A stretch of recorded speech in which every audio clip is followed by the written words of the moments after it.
On Election Day, you'll also see some individuals who are not precinct election officials or voters at the polling place.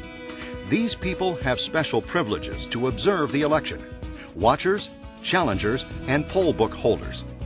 All of them must present proper credentials showing their name, position, the name and title of the appointing authority, and their party affiliation. First, let's look at watchers. Watchers may be appointed by political parties or by independent candidates to observe the election. Or they may be members of the media, television, newspaper, or radio reporters. Other things to keep in mind about watchers. They can enter the polls starting at 5:30 a.m. and remain until vote counting is done. They must be allowed to see and hear what happens at the polling place. They can leave and re-enter at any time. But they may not interfere with voters or election officials, handle any official election materials, or observe how a particular voter votes. Next up are challengers and poll book holders. Challengers and poll book holders are appointed by political parties or independent candidates.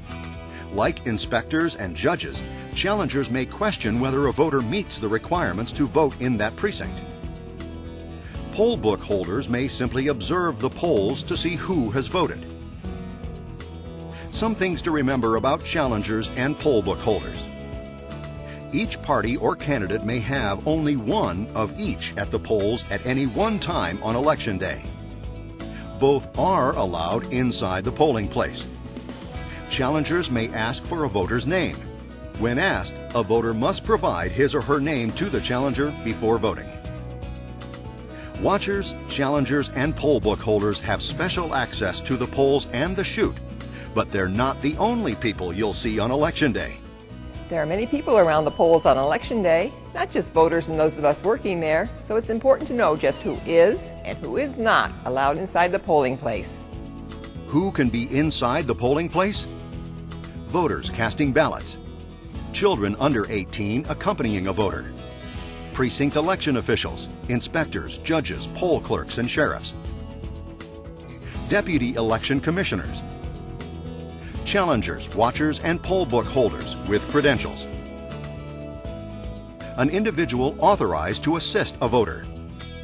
A county election board member acting on behalf of the board. A voting system mechanic with credentials to repair a voting system. The county chairman or county vice chairman of a political party with credentials from the county election board. The Secretary of State of Indiana, unless that person is a candidate on the ballot. Now, let's look at who and what should not be in the polling place.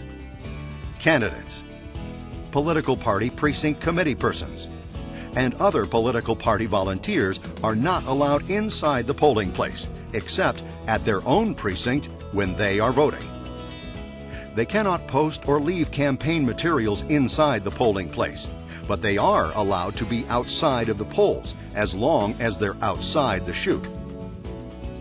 All individuals involved in Election Day activities at the polls must adhere to a legal standard.